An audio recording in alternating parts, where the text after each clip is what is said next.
Now, and thank you everybody who's joining us today on the Bridge Club. I think everybody is a repeat customer, so I'm not going to go through the usual routine, but thank you for turning your cameras on. Thank you for speaking up and participating.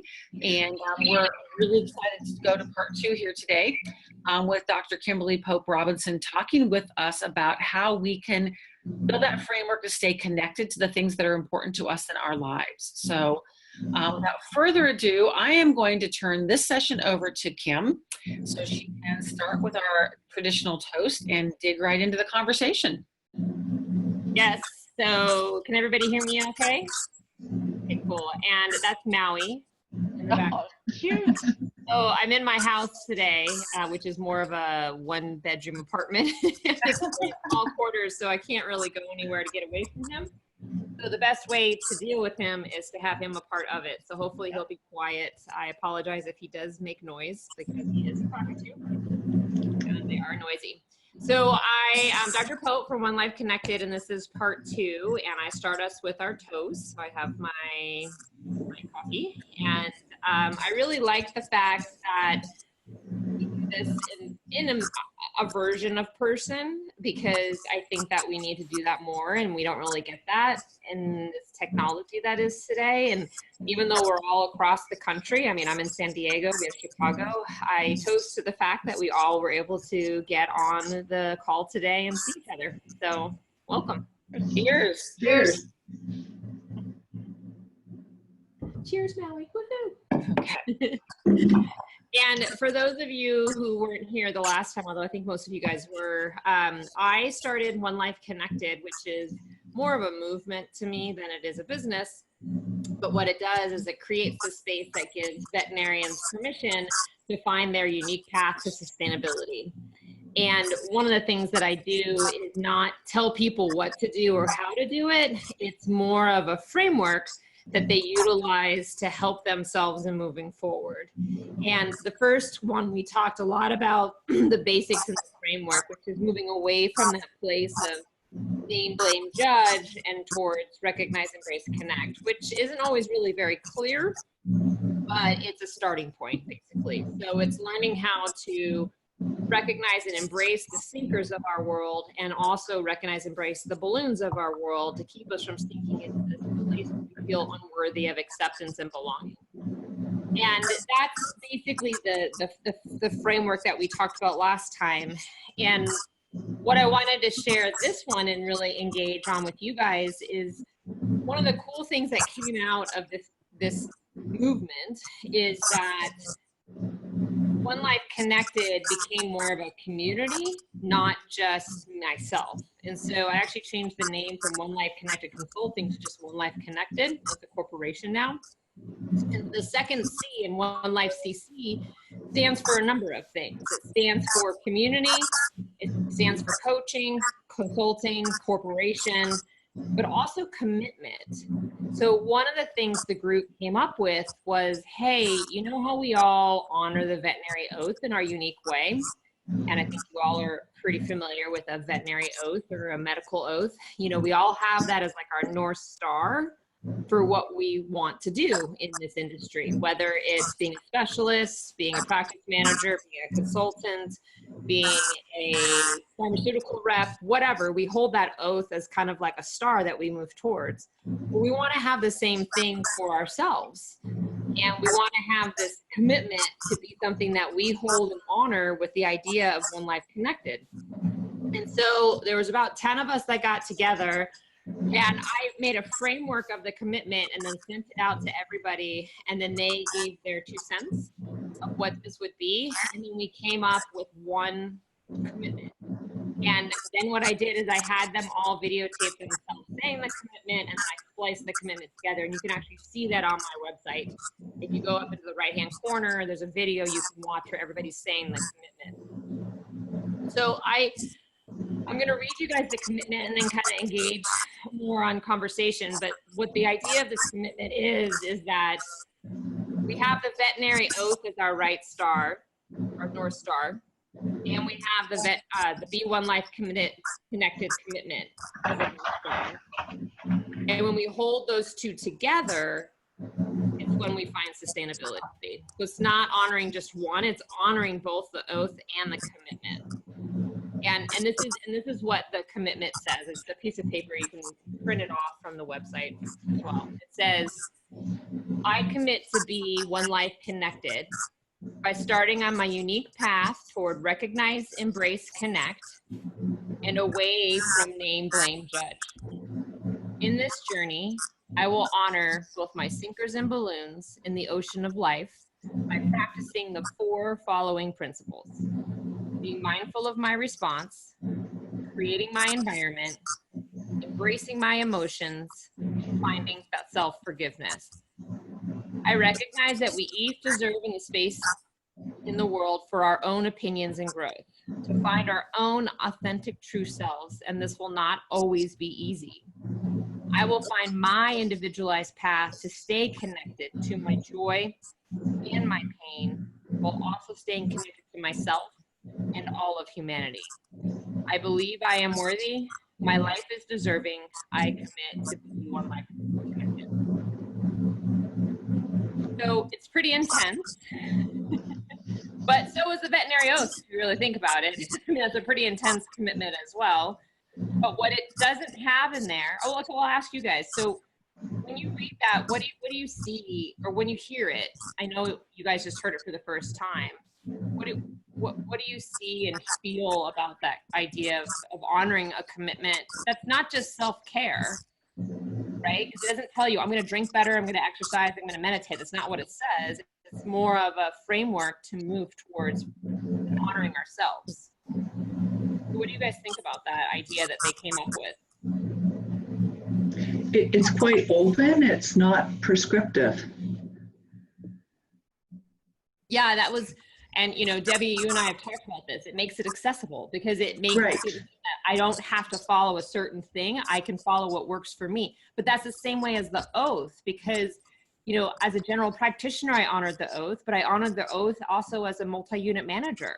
And I also honored the oath as a vet student. And I honored the oath when I was working as a technician, right? So the oath is not prescriptive either. It just gives you a balance. Yeah, that was one of the things we really tried to strive for. And that's some of the feedback I've been hearing from people who have read it. Mm-hmm. And it would seem that it could have different variations of meaning to each person as they read it, because it is written so openly. So it can like strike meaning to the person on a very individual level. Mm-hmm. Yeah. Yeah. Who else?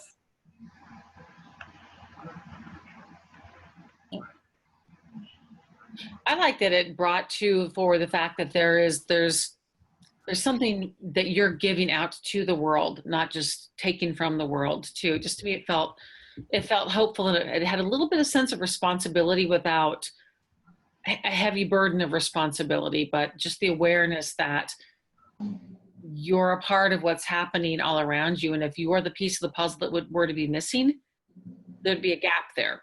So that's I guess what I was hearing. Right or wrong. Yeah, no, it's one life connected. That's a big piece of it, is that we can't be who we are without the whole, and we can't have the whole without the individual. And it also says in there, which were really important that we wanted to put in there, that we each deserve a space in the world, right? We have to have our own opinions and growth, and to find our authentic selves. And it's not going to be easy. And the not going to be easy is not just about ourselves. It's also about letting other people have their own opinions and growth. Because sometimes I really don't like what someone says to me or have their own space, right? But it's finding that way to still embrace myself. I liked a couple of things. You mentioned something about, and forgive me, I'm going to forget the words properly. You talked about thinking about your response as opposed to a reaction, and being considerate about how you reply or respond. And I think that's a really important message for everybody. And I liked that you embrace emotions, because often we hear you know, you shouldn't get so emotional about certain things, but I think emotion is really at the heart of our decisions and who we are. And so those two elements really struck a chord with me. Yeah, when I do a lectures, a lot of times I'll dive into the 4 foundations, and being mindful of our response doesn't mean that we don't have a right to be upset. That's not Right. what it's saying. It's saying that you are going to be upset sometimes, and you may lose your crap, but you're also mindful of where you're at and what's going on. Yeah. And then embracing the emotions. I have been told, I don't know how many times, control your composure, control your composure. Exactly. You know? Like, no, I'm emotional because my internal passion is connecting with my true self. And if you smother that emotion, granted, I need to embrace that emotion, not let it control me. There's a difference. But when you smother it, I don't even get to connect with it. And then I feel completely lost and unhappy and disconnected and discontented. And the emotions aren't just good emotions, they're also bad emotions. Yep. So it's not that it's a bad thing that you feel anger, sadness, and resentment. It's actually normal, right? And we need them as much as we need happiness, joy, and love. We need the other. And so it's learning how to hold both the balloons and the sinkers, both the joy and the pain. That's right. And I think that's the hardest part, is to acknowledge those sinkers as well. I mean, to stay away from I actually opened up on your webpage so I could look at it as we're talking about it, and to stay away from name, blame, judge. I mean, I think that's very difficult for all of us, because if we can't blame someone else, we have to take responsibility ourselves. It's a whole lot easier to blame someone for something. Absolutely. I mean, I literally, Patricia, I did it last night. I mean, I was sitting, so it's not like I'm like all zen and always in this like rainbows. I watched a video on my phone of something that's in the space that I've kind of worked in.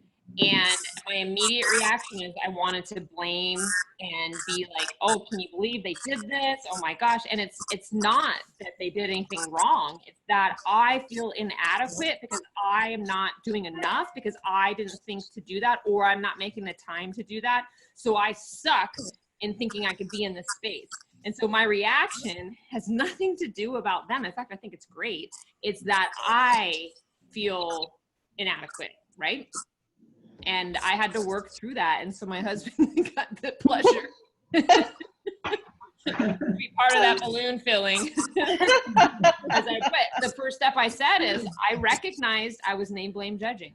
I'm like, I'm name, blame, judging right now. I totally see what I'm doing. And I need to recognize and embrace, what is it about myself that I need to embrace in order to be okay with this? Now, there might be still things I don't like about the message. Sure. I mean, everybody has a different opinion, right? But that really wasn't what's driving my reaction. Right? It was me.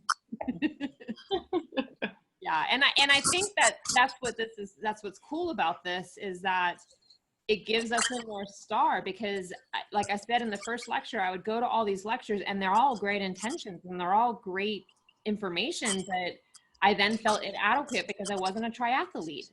I felt inadequate because I couldn't do these amazing yoga poses, or that I didn't meditate, or whatever, right? Or that I drank alcohol every once in a while, or that I like chocolate. And then I felt guilty. I'm like, I'm eating chocolate. I'm a horrible, well-being person. I don't want to be like that. But I do embrace, all of those pieces. So I was really taken aback when we made this. And then after the original 10 people made it, and I put it out to the entire community, basically, not the entire community, but a larger piece of the community, probably about 50 people, and 30 people stepped forward and said they wanted to be a part of the video. And the 20 that didn't, honestly, they did later and said, oh, I wanted to be a part of it. I just got a lot going on and I wasn't able to make the time for it, which I totally didn't have a problem with it. But everybody was like, I like this. And so that's when I realized this needs to get out there, because this is giving them a star to follow. And yeah. So I know I'm probably like teeing right up to this. I'm just like, okay, so I'm in. How do we make this work for us? So the key thing to the commitment is people make it work for them however they want to make it work for them. You don't have to sign up. You don't have to pay to be a part of it. You can print it out, put it up on a wall somewhere. You can watch the video every morning if that's what makes you happy. You can try and dive into each one of the points. The book that I have helps people do that. And I'm going to be developing more for the 4 pieces so that people can dive into it on their own. You can become part of the One Life Connected Professionals community, which is a Facebook group where we share balloons and we're in that space. The point of it is just what Debbie says, it's completely open to how you want to do it, just like the veterinary oath is. I mean, yeah, a large portion of us went to vet school, but not everybody did, and yet they still honor the oath, right? So you can do with this whatever you want, and that's the beauty of it. And that's the beauty of the movement, is that it's, you know, people ask me a lot of times, well, how do you sustain yourself? Because if you're giving all this away and you're not needed, how do you have a business? And I said, you know, if money becomes a real issue, well, then I'll go back to being a multi-unit manager. I could do that. I could call probably VCA or Banfield or one of them up right now and get a job. NVA, you know, I mean, I've got the experience. I totally do. So I'm not worried about that. And I believe that if you take care of people, people will take care of you. And the money is fine. I mean, if I didn't live in San Diego, it would be really good. But, you know, One Life pays for itself and we get by. We're not going to be touting the world. And when I go on a cruise, it's usually because my parents paid for it. They have the money and they want to, so I'll take it. But I mean, it's not about that. And that's what's great about the community. And we're actually working on a coloring book right now. And the goal of the coloring book is that it will allow people to dive into this type of idea on their own time. And work on the individual 4 pieces and the different things that really they realize, you know, I don't know how to find self-forgiveness. Where do I even start with that? Well, at least it's a start where you recognize and you Google self-forgiveness and you're going to find a ton of shit. Yeah. You know, and you just start looking at that stuff and you find what works for you. Yeah. So like I said in the first lecture, there's this space before self-care that gives us permission to start that path. And that's exactly what this did. And the framework is in here. This was just taking it to the next level of how to keep that front in mind. And I could probably recite this by heart at this point, but you know, I break it down once in a while and look at it and say, how does that piece mean to me? You know? So what do you guys think about the challenges that come up in honoring to be One Life Connected, just like in the challenges that come up in honoring the veterinary oath? I think the biggest challenge would be to get beyond the fear of expanding your own self-awareness, because it would require reflection and development of self-awareness, so that we don't just like Leah, you said, react, that in fact we do respond instead. Yeah, the self-awareness piece. It's a lot easier to hide behind the shadows and not be aware. And I've actually been taking a mindfulness class to learn a little bit more, because I've kind of stumbled into mindfulness by accident. I wasn't trained in it. And it's pretty much, I realize now, I've been taking this class, that I'm in that space. But I realize also how difficult it is for people to find that path. Now, for me, the path was forced upon me because I decided not to commit suicide. So I had to make a really harsh decision at that point that I have to do something. And it required me to, and I realized at that moment, it required me to look internal. Like, I wasn't going to find the answers external. I was going to find the answers internal. And that journey took a good 3 or 4 years before I was able to get this idea of this framework where I can share it. It's not like it happened overnight. And I think that's one of the things that I help share with people, and the community helps share with people, is that it's okay. This isn't going to be like 1 minute, everything's great. Yeah. It is a slow process that can be painful at times, and then also joyful when you have those moments of awareness that help you in a way that keep you moving forward, right? So yeah, it's a slow journey. And how I attribute it, sometimes I tell people life is like an algebra problem, okay? You've got the problem and you've got the solution. And there's like 20 steps between the problem and the solution. And if you're trying to go from problem to solution, that's going from like birth to death. There's a lot of really good stuff you're going to miss in the middle. There's also a lot of painful stuff you're going to miss in the middle, but you have to go from each step. And you can't be thinking about step 15 when you're on step 5. You have to be in step 5 and embracing step 5, because you have no idea what step 15 is going to be until you get to step 14, right? And so when you look at it from that perspective, this is not the solution. This is a path that's keeping you moving. It's like the mathematics that's keeping you moving towards finding the solution. And the solution, you know, we never really want to quite get there because the solution is death. And that's not, you know, it's an end position, but it's the journey. It's the individual step that you go on the way. And it is very slow, and self-awareness is a big part of our well-being.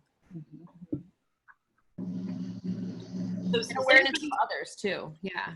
Was anybody other than me struck by like the simplicity of a single page of paper? You know, that it's not, because we've all, I guarantee everybody on this call today has read massive numbers of self-help books, right? Or whatever. And they're like chapter after chapter, and you have to do this, and then you have to do that. So it really struck me that's like, wow, this is one piece of paper that basically reminds you, you know, what those important steps are and what those important commitments are that you're making. And so I was just struck by the beauty of that, and the it felt doable, right? It felt achievable because it wasn't 178 pages of stuff.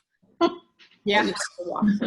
Well, that's what the oath is, right? I mean, the oath is just that. That's what we wanted when we just talked about it as a group. We're like, we want it to be like the oath, because the oath, I mean, is basically 8 years of college for me, and 6-figure debt that I picked up, and sleepless nights in an internship, right? So it's been a journey in getting it, but it is so simplistic, but yet so detailed and intense. So I really welcome you guys to utilize it however you want to utilize it for yourself, and then for other people you come across. That's one of the goals of why I'm trying to get this out there, to let you know, as you work with teams, you know, it's not about utilizing my services. That's not what I'm trying to do here. I'm trying to give you a North Star to help them work towards. You can take this, break it down, and then utilize, like, hey, so we're going to dive into being mindful of my response today and talk about communication, you know, and then develop a whole resource for it. So I think we're coming to an end for our 25 minutes together, and I'm definitely welcome to stay for an after party and talk some more. But I also, you feel free to reach out to me privately. I think Maui was a very good boy today. So boss, got my attention. Yes, look at me. I'm so pretty. I don't know if you can see me, but yeah. You know when you're on display, don't you? Yeah. Talk about self-awareness. Yeah. Basically, they're a permanent 4-year-old. So. Yeah. So as Kim said, we do have time. Anybody who wants to hang around a little bit longer, we've got some more time to talk. If you have questions, if you have specific comments you want to make, and then we will make sure everybody gets the links to Kim's website and to any other resources that she, believes she wants to share with us. We'll send that in the thank you note as well too, and her contact information, so you could reach out separately. But happy to continue the conversation if anybody is interested in chatting a little bit more or has more questions. Yeah, the website's pretty easy. It's Life CC. So, or if you Google One Life Connected, it's pretty much the only thing that comes up other than a church. Yeah. That's what I did. Not me, because that's not vet med based. Go back and look, and they're like, oh, there she is. Yeah. And all the there's other videos that are also on the website that are all available. Like the Brown Gauze Moment is a great video to go through, mindful of my response. And there's actually worksheets for it to help you engage with people about conversations around that. Mm-hmm. I'm curious too, after everybody walks away from this, as you're looking at the oath and thinking about it, would love if you would email and just, if you have any, eureka moments or something strikes you as, interesting or particularly useful that you didn't see on, the first look at it. I would personally love to know, what that was. And if there's any interest too, as people are working through it on reconvening another bridge club, we could certainly do that too, where people could say, okay, I've been living with this for a little bit now and kind of sitting with it and acting on it. You could always grab Kim and get back together again and talk about reactions and responses and easy parts and hard parts. I'll throw that out to the group too. You could just let us know. That's great. Yeah, I mean, it's why it exists today, is because of feedback and hearing from people. I got enough emails and texts from people saying, the message spoke to me. I've now reached out and I'm doing this, or this, and I'm not going to be a statistic. And I'm like, how can I capture this message in a one-page sheet that gives people that star to keep moving forward without needing me? I need to make this, and that's also why my name is not anywhere in the name of the company. I need to make this sustainable without me, and feedback from you guys and hearing from people is exactly, I didn't plan on writing the book when I did. I didn't plan on doing a coloring book. I didn't plan on making a commitment. None of this stuff was planned in my business plan. I mean, it's all where the community has told me to go and what they want. So, yeah. Cool. Well, it's always great to see people's faces too. Someone was going to say something. Well, we'll have to compare our coloring books too. Once we get our hands, that's right. I'll show what colors we put into what spaces and compare. Well, it's a Dr. Seuss coloring book, and I have the poem right here. So I'll read to you the first page just so that you hear what it sounds like, and then I'll leave it. And it's only like 4 lines, so it's really good. At first, we relish the journey, fighting to save all lives. One day we wake up topsy-turvy, realizing we've lost our drive. Loneliness and shadows abound. We begin to feel trapped. Smiles fade to frowns, feeling lost lives untapped. We recognize deep to our core a life yet unspoken for. So the name of the book is The Unspoken Life. So that's just the first. Great. Yeah, and so then each page will be this fish that's on its journey going through the steps in the book that we talk about of how to stay connected. Oh, that's great. Sounds fun. Clever. I like that. Yeah. It is fun. Clever. Color, yeah. It'll be fun. And they say coloring is a form of meditation. Yeah. Therapeutic. Big. Yeah. It is a therapeutic thing right now, which is really fun, So speaking for, Catherine couldn't be with us here today, but we brought a lot of different subjects to the Bridge Club. I know there are some of you who have been on many of them, and we've ranged all the way from talking about what does telehealth mean to the profession to, the veterinary nurse initiative. Is that a good thing or a bad thing? Why is it happening? What is a VCPR and why do we need it? And then conversations like this one too, where we talk about things that are more personal to our lives. So as a founder of the Bridge Club, it's really exciting to me to know that we can help be a conduit to providing information that is both, relevant to our business lives as well as relevant to our personal lives. So personally very excited that we had so many of you join us for day 1 and day 2 of this, and that Kim was interested in coming on and speaking with our group in this kind of intimate setting that we put together on the Bridge Club. So just can't thank you all enough for coming forward on to participate in something that is not as easy as talking about telehealth. When I do lectures, a lot of times people are really quiet in the audience. And I'm always like, uh-oh. But then afterwards, people are always like, thank you so much. I just had to process it. So I'm gonna leave you guys with a little balloon. So one thing cockatoos are known for is dancing. Did you know that? So I'm gonna play some music, and I'm hoping I'm gonna dance for you guys. So let's see. I gotta help him out a little bit. Hold on.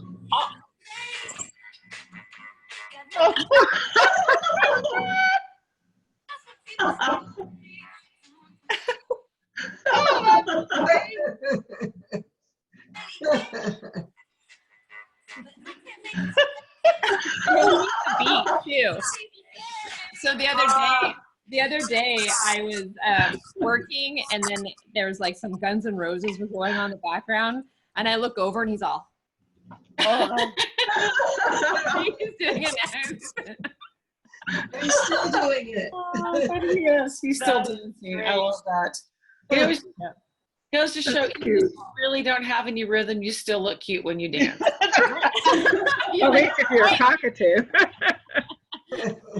Yeah, exactly. Thank you guys so much. Thank you so much. Thanks, everyone. We hope to see you soon again on the Bridge Club. All right. Thank you. Thanks. Bye-bye. Bye.